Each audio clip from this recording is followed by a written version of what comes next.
Anyone else subscribes to my channel, there's nothing we can do. Anyway, subscribe if you enjoyed this video and make sure to check out more. Survival horror games are a staple in the game industry. You obviously know that Resident Evil is the first survival horror game, right? If you said yes, then you're wrong. Kinda, cause it is true that Resident Evil did bring the term and establish the genre. But if I told you there's a game that predates it and all the games in the genre, well, that's what we're gonna talk about in today's episode of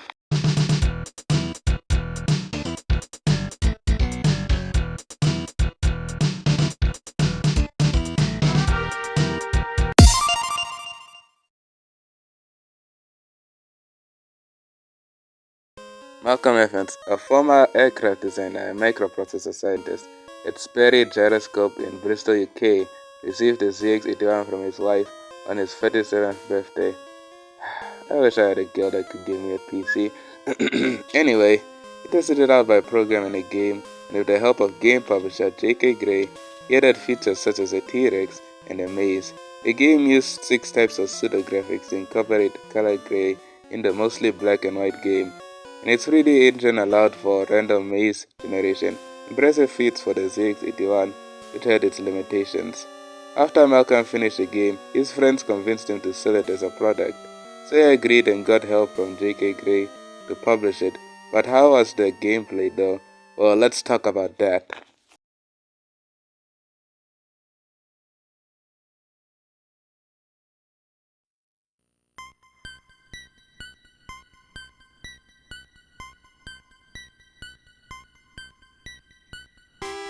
When you booted up the game, you would spawn in an 18 by 16 randomly generated maze along with Rex the T-Rex? To be honest, he looks like if Sans on the tail took the lizard serum, but worse. And you would have to navigate your way out of the maze, but you would have to be careful cause the moment you started to walk, Rex will move as well. And when he sees you, he would pursue you either until he caught you, or if you outran him, which was very easy to do as long as you didn't end up in a dead end, that is. You are also given a map that updates with each pace, but too many paces would cause you to press the direction button too hard, thus causing the game to crash. You could gain points from outpacing the dino in an active chase or escaping a maze. You can tell where Rex was with your anxiety level that would give you messages like, he's behind you. Beating the game will tell you that you are trapped in the maze forever, thus either resetting the game or sending you back to the previous maze. The game can fill you with dread, despite the fact that it feels like one of those one-hit wonder indie horror games YouTubers usually play than an actual survival horror game like Dead Space. Or what did critics think about it? The game was sold domestically in the UK and eventually overseas and became an instant hit. People who previously mocked the ZX81 as a child's toy were proven wrong by the Malcolm's 3D monster maze. Even after the creators of the ZX81 computer made a stronger and better computer, the ZX Spectrum, some people kept the ZX81s just to play this. Heck, even Spectrum users gave credit to this game for bringing the 3D aspect into home computer gaming. Due to the success of 3D Malcolm and his company, New Generation Software, became a recognizable brand in the gaming industry, allowing them to make more games.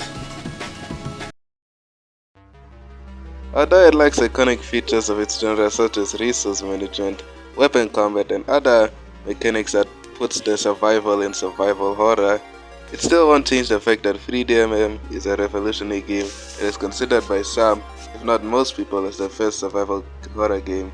Well, that's all we have for this episode of The First in Gaming, and I'll be back soon with another one. And feel free to leave a suggestion for an episode by replying in the pinned comment below.